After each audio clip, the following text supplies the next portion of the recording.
Bienvenidos a todos. En el marco del 23º Simposium de Educación del ITESO, tenemos hoy el gusto de conversar con el doctor Gregorio Hernández Zamora. Bienvenido, Gregorio. Gracias.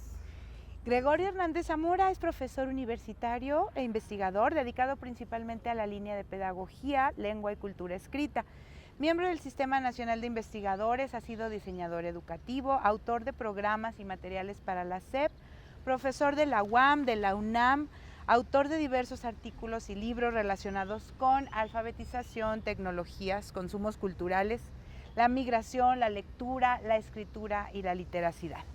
Precisamente en este simposium está participando con un tema denominado Autobiografía y expresión digital, descolonizando la literacidad. Gregorio, ¿qué te parece si comenzamos definiendo lo que es la literacidad? Sí, bueno, mira, hay una definición muy simple que yo he elaborado. Es, desde un punto de vista personal, literacidad es la cualidad de ser letrado. Sí, una persona que es letrada. Desde un punto de vista social, se puede ver como las prácticas sociales mediadas por la lengua escrita. Bueno, esas son definiciones, digamos, técnicas, simples y sobre todo neutrales. Pero el tema es siempre mucho más complejo y objeto de debates y luchas dentro del sistema educativo y en la sociedad en general. Es decir, realmente qué se entiende por persona letrada, quién define quién sí es y quién no es letrado, cómo se define que una persona sí lee o no lee, practica la lectura o la escritura, y de qué manera las instituciones educativas y culturales, a partir de las definiciones explícitas o implícitas que tienen, diferencian, digamos, a la población en el tipo de conocimientos y de prácticas a las que se les da acceso. ¿Sí? Entonces, en la práctica, digamos, distintos segmentos de la población tienen acceso a distintas definiciones y sus consecuentes pedagogías y prácticas de leer, escribir, pensar y usar el lenguaje en general. Claro. Todo esto de lo que nos hablas, ¿cómo aporta a la idea de educaciones alternativas? Bueno, en particular, digamos, por un lado yo como investigador, mucho de mi trabajo ha sido eh, conocer, indagar las trayectorias de vida y de aprendizaje de personas de baja escolaridad o de personas que han crecido en medios sociales marginados en México y en Estados Unidos. Y al conocer las historias de vida, uno se da cuenta de que entre la gente de medios sociales, digamos, precarios, existen también una serie de experiencias importantes, experiencias de participación, por ejemplo, en grupos comunitarios de salud, a veces de deportes o grupos culturales o incluso organizaciones políticas o de promoción de la salud, en donde la gente aprende muchas cosas y adopta a veces marcos de referencia y prácticas que, bueno, que el sistema educativo oficial desconoce, desconoce en el sentido de que ignora, pero también que no valida, ¿no? Entonces, todo lo que la gente aprende en sus medios sociales de vida no tiene validez en el sistema educativo. Entonces, descolonizar la literacia significa, en parte, buscar un reconocimiento, una validación y legitimación de aprendizajes sociales importantes que ocurren en las vidas de la gente que de por sí está marginada digamos, en el sistema económico y socioeducativo.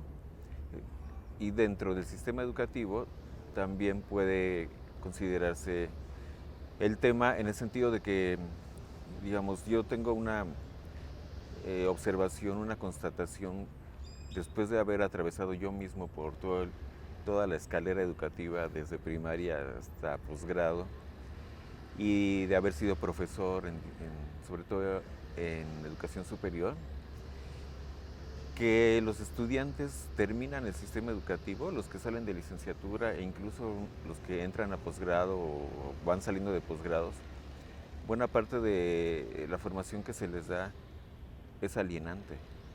digamos, es extraño y paradójico, pero una persona, y de hecho no una, sino muchas, pueden terminar una carrera universitaria o incluso atravesar por un posgrado sin lograr expresar realmente sus ideas, ¿no? Sin lograr articular propiamente su pensamiento, sin lograr adoptar una visión que al mismo tiempo sea informada por el conocimiento académico y científico en distintas áreas, pero también que sea una visión que pueda mirar al mundo real, digamos, extraescolar, desde perspectivas pues, críticas, analíticas. Entonces, en parte yo a eso lo llamo un proceso de silenciamiento. ¿Sí? Se supone que todo el sistema escolar consiste principalmente en que los alumnos tienen que leer y escribir. Sobre todo, pues, expresar lo que saben a través de textos escritos, a veces exposiciones orales. Pero realmente ocurre un silenciamiento, en el sentido de que no se expresan sus personalidades. Muchas veces se adopta, en el mejor de los casos, lo que serían los alumnos aplicados, pues adoptan el discurso oficial que ellos perciben que es lo que sus profesores quieren, con tal de salir bien en sus calificaciones, pero no lo conectan ni con su propia vida personal ni con los problemas sociales agudos que realmente existen fuera de la escuela, ¿no?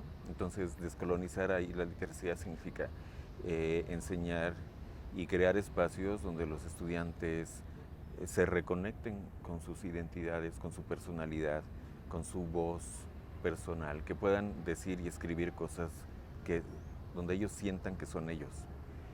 Lo digo porque explícitamente he indagado, he preguntado, entrevistado y a través también de ensayos o actividades escritas que yo hago. Y muchos de ellos dicen, pues sí, estoy haciendo esto, pero no soy yo. Lo que está escrito ahí no representa lo que realmente yo pienso, ¿no? Ahí estoy concediendo a lo que mi asesor me pide o la escuela, ¿no? Claro. Con este propósito de romper con el silenciamiento, retomo pues dos conceptos que tú trabajas en muchos de tus artículos, que es la noción de leer y la noción de escribir, ¿no? En estos dos campos retomo ahora un lugar común que se relaciona específicamente con la lectura. Se dice que los mexicanos no leen, que no tienen el hábito de la lectura, que en la universidad no se propicia tampoco la lectura y mucho menos la lectura crítica y de mayor profundidad. ¿Qué opinas de todos estos lugares comunes? Bueno, lo primero que opino es que es algo de lo que ya se ha hablado muchísimo desde hace años, sobre todo en México, a partir de que el gobierno comenzó programas nacionales de promoción o de fomento a la lectura, pues empezó a haber mucha, digamos, se colocó como un tema de discusión o de conversación en los medios y en distintas instancias. Y creo que ha sido suficientemente argumentado y también mostrado y demostrado con datos, con investigaciones, con análisis que me parecen serios. En primer lugar, que esa es una afirmación insostenible, es una caricaturización, es una generalización sobre todo que no se sostiene en cuanto a uno le empieza a rascar un poquito por donde sea. O sea, digamos, si lo ves como las mismas encuestas que hace el gobierno, que son, digamos, investigaciones cuantitativas, aportan datos que pueden ser analizados, interpretados de manera que se cuestiona la afirmación. La investigación cualitativa, pues con mayor razón. Pero aquí entra justamente el tema que señalaba al inicio, de cómo el concepto de literacidad o alfabetización o lectura, aunque uno los puede definir en un sentido técnico neutral, en realidad son objeto de confrontación y conflicto social, en el sentido de que cuando se afirma que los mexicanos no leen y no tienen el hábito de la lectura, hay detrás implícitas una noción o definición de qué es leer y qué es lectura. Y esa noción pues en lo personal escribí mucho a principios de los años 2000 sobre eso, porque es una noción que reduce la lectura o identifica lectura con lectura de obras literarias, de autores importantes y de editoriales de prestigio. ¿Sí?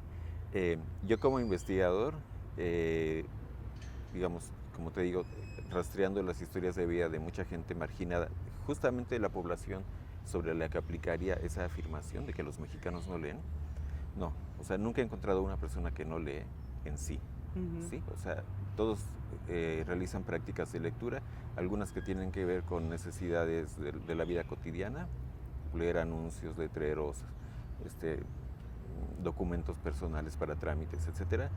Pero también la gente lee, pues, por ejemplo, la Biblia o fragmentos de la Biblia o textos religiosos, y también muchas veces revistas, periódicos, novelas, ¿sí? Entonces, cuando se hace la afirmación, los mexicanos no leen y no tienen el hábito de la lectura, lo que están diciendo es, tenemos esta definición que circunscribe la lectura solamente a este tipo de obras, y por lo tanto, todos los que leen otras cosas que no caen aquí, vamos a decir que no leen, ¿no? Bueno, en segundo lugar, esa definición excluye prácticas que no tienen que ver con la literatura, justamente, ¿sí? O sea, uno lee cosas que no son literatura siempre, es decir, novelas, por ejemplo, ¿no? Leer periódicos también es leer. Leer documentos institucionales para resolver trámites personales es leer, ¿no? Leer propaganda política es leer, ¿no? Etcétera, etcétera, ¿no?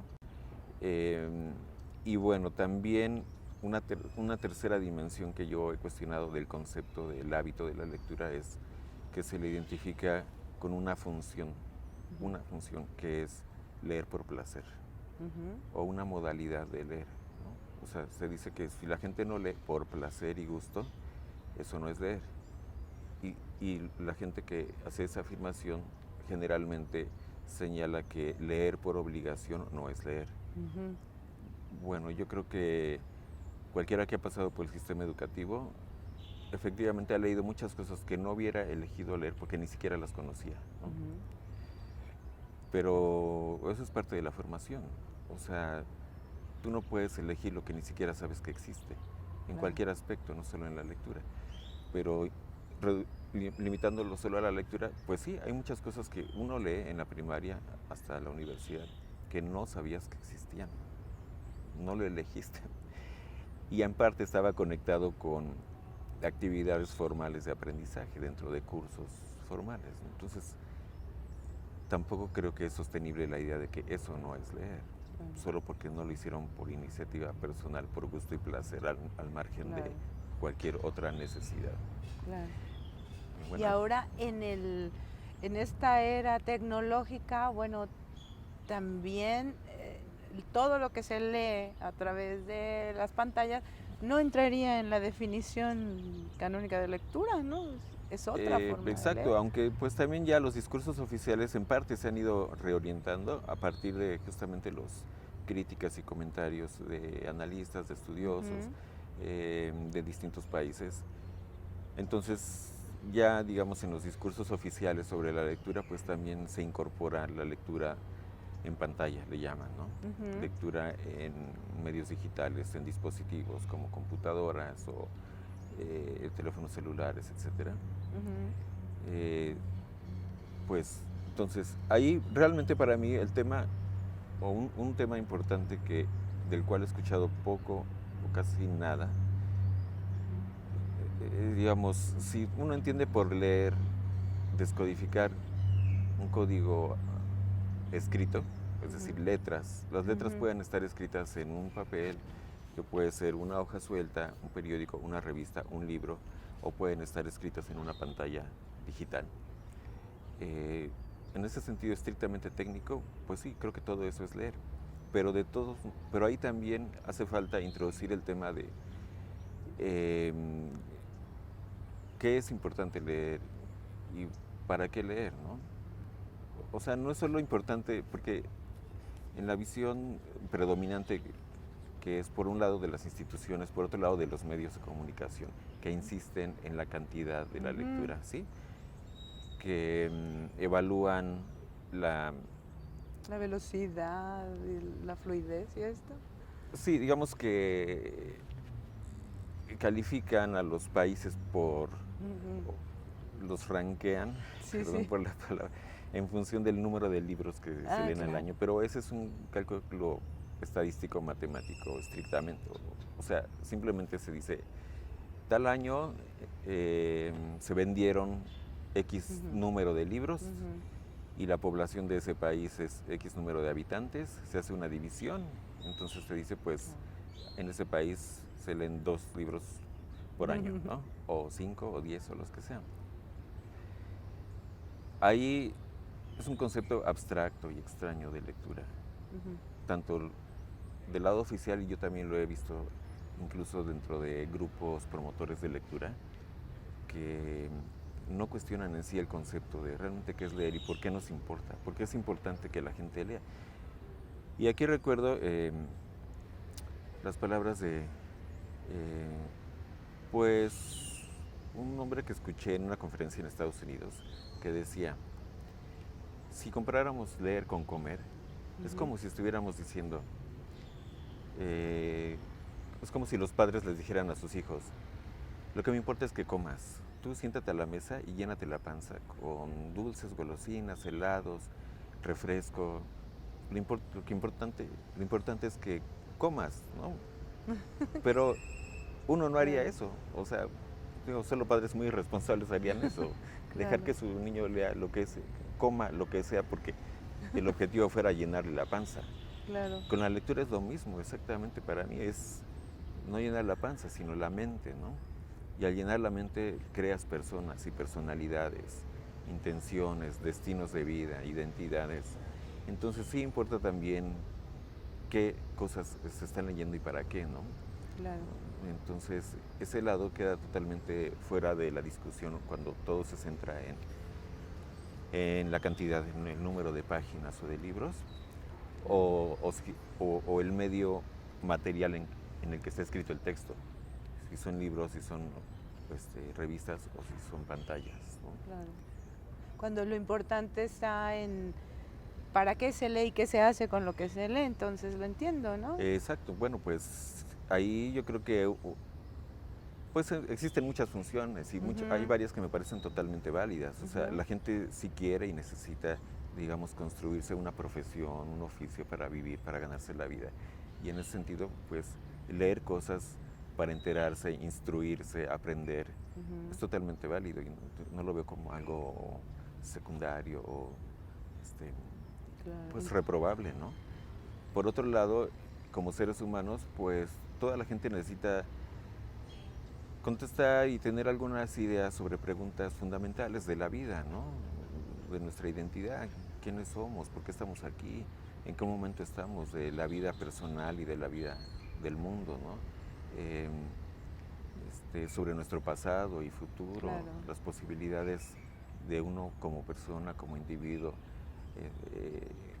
en nuestras relaciones personales, ¿no? O sea, cómo necesitamos ir aprendiendo cómo reinterpretar los cambios en nuestra vida personal, las uniones y rupturas en nuestras relaciones personales, los procesos psicológicos, emocionales que uno está viviendo todo el tiempo. Entonces, muchas veces hay material muy importante que nos da apoyo, nos da otras perspectivas, nos permite salir de conflictos, de situaciones de crisis, etcétera. Y lo mismo diría pues a nivel colectivo y social, ¿no? Claro. Sí, en general. Entonces, en ese sentido es que yo siempre he insistido que sí importa el contenido de lo que se lee. Entonces, cuando incluso muchos grupos o individuos promotores de lectura tienen un discurso, se siguen manteniendo en el discurso de que lo que importa es hacer que la gente lea por gusto y placer. Y muy pocas veces escucho que hablen sobre el contenido de los textos que ellos mismos promueven. O sea, obviamente ellos seleccionan, ¿no? Cuando tú vas a la calle o a un centro comunitario a promover la lectura, tú escogiste libros y esos son los que tú llevas, ¿no? Por alguna razón los escogiste.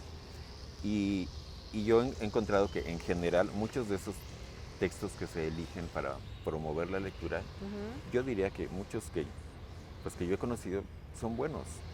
Lo que hay que hacer es poder decir por qué son buenos y no nada más decir que es bonito leer.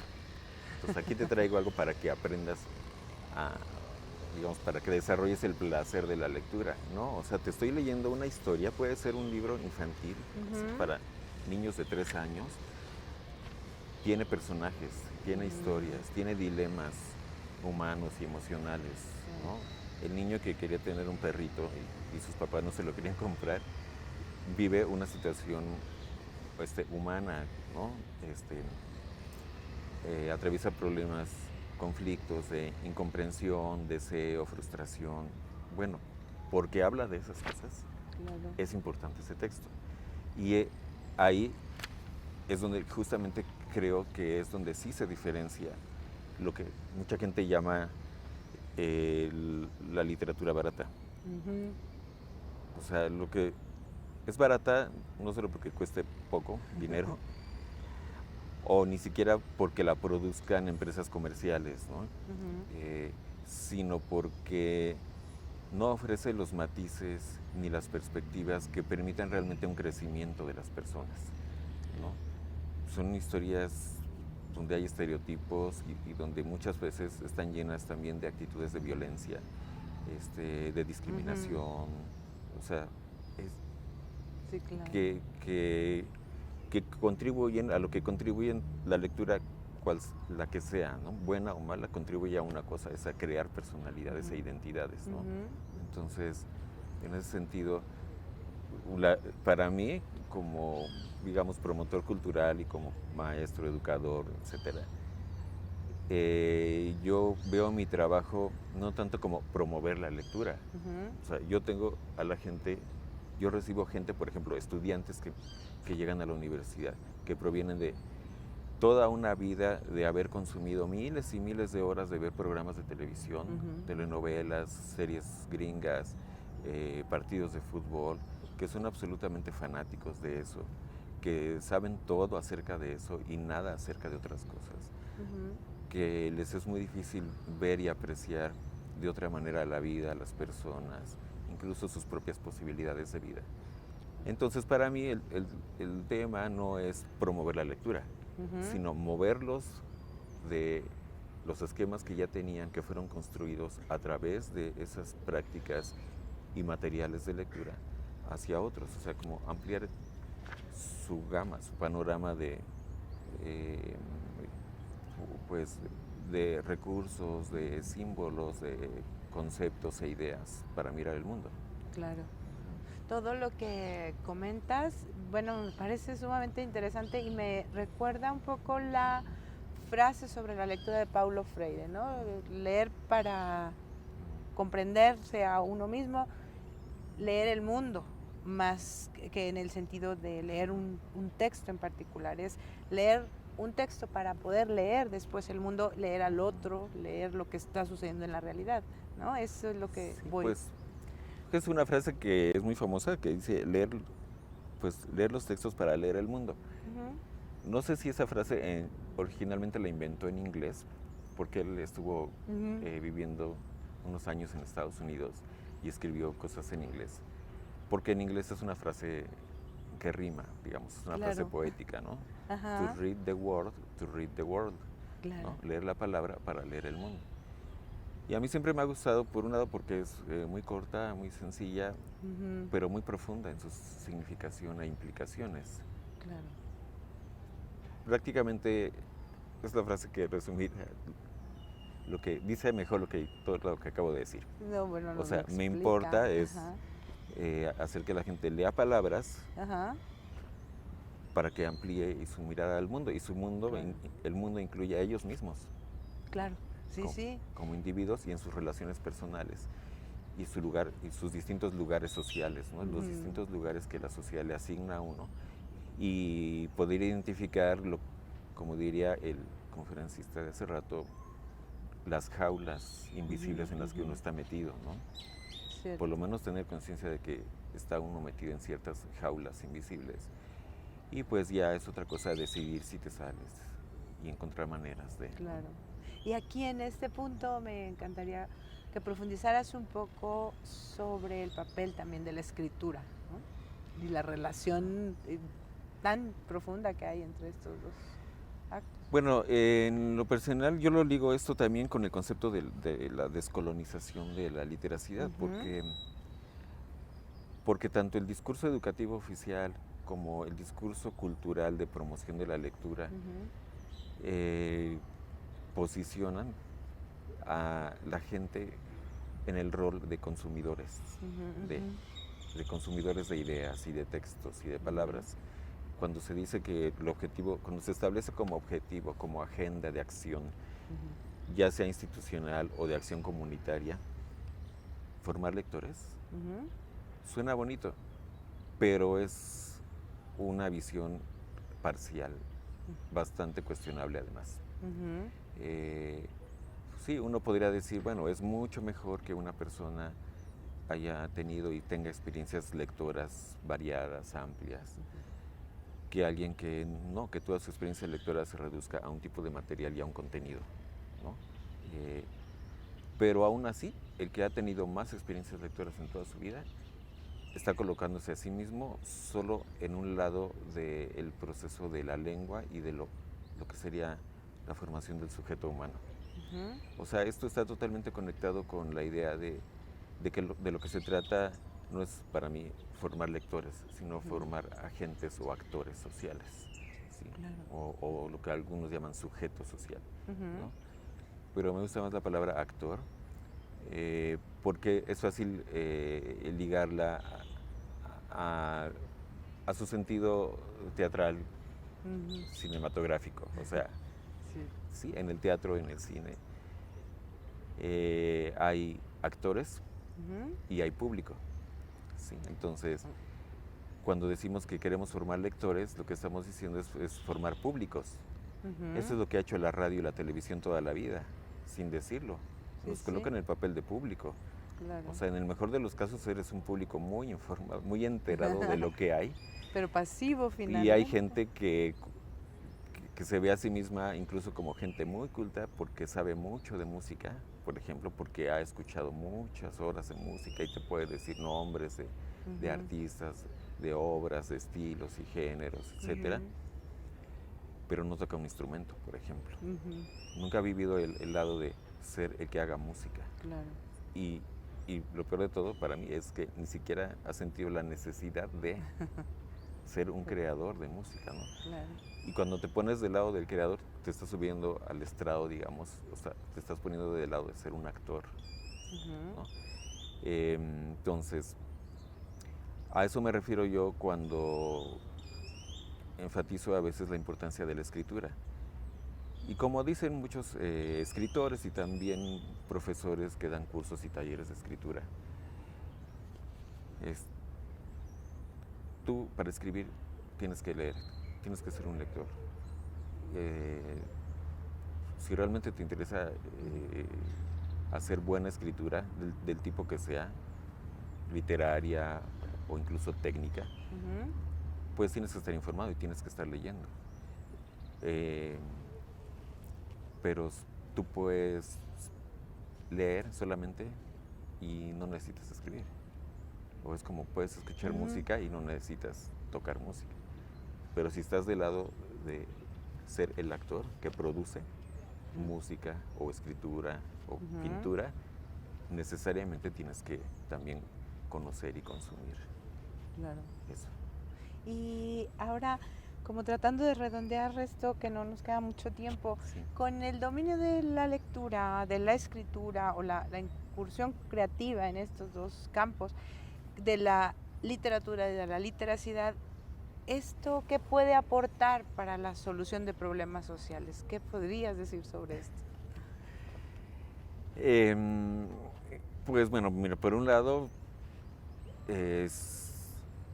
si lo concebimos así como formación de sujetos sociales que tengan mayor iniciativa, autonomía y capacidad de pensar y expresarse, pues yo creo que eso en general beneficiaría a la sociedad.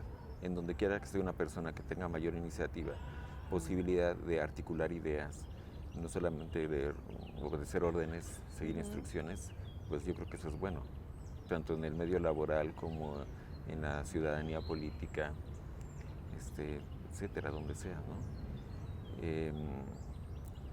Vivimos además en un país donde es tremenda la incapacidad de articular ideas con lenguaje. Lo vemos con los políticos, en primer lugar, número uno, gente que titubea o gente que recita eslogans, y que por lo tanto ante esa incapacidad y ante esa, pues sí, podríamos llamar incultura personal, es mucho más susceptible de manipulación. Incluso gente que está en altas esferas del poder, siempre hay alguien más arriba que puede manipular. Si tú no tienes ideas propias, pues eres fácil presa de formas de manipulación, ¿no? Bueno, entonces en ese sentido, pues creo que manejar el lenguaje, conocer, porque pues el lenguaje es el medio que les permite a los seres humanos inteligir el mundo, ¿no? Claro. Pensar el mundo, y ya en función de cómo lo piensas, pues actuar y evitar también ciertos tipos de acciones, ¿no? Claro. Gregorio, una última palabra con respecto al papel de los profesores o de los docentes ante esta situación, ¿no? Que le toca a la universidad. Pues yo diría dos cosas. Una, sí ayudar a apoyar a los estudiantes para que mejoren su manejo del lenguaje, para que se familiaricen también con ideas y contextos y autores. Es decir, creo que es una obligación de las instituciones, especialmente de las universidades, formar y egresar gente que tenga un mejor manejo del lenguaje y un mayor conocimiento de la cultura escrita. Y otra, pues, digamos, comenzar a reflexionar sobre la variedad de formas de silenciamiento, ¿sí?, de los estudiantes. O sea, las instituciones son muchas veces muy autoritarias, los programas, los reglamentos o los profesores en lo individual. Y lo que se logra es inhibir el deseo y la capacidad de expresión propia de los estudiantes. Entonces muchas veces pues pasa lo que decía el expositor de hace un momento, o sea que realmente la escuela se convierte en lo contrario de lo que predica, ¿no? O sea, formar gente que al final es obediente, pero incapaz de articular su propio ser y sus propias ideas y pensamientos. Claro, pues vaya tarea que nos toca a las universidades. Sí. Muchísimas gracias, Gregorio, nos dejas la inquietud por seguir profundizando sobre estos temas. Gracias a todos los que nos escuchan y esperamos seguir conversando en otra ocasión. Gracias, Mónica.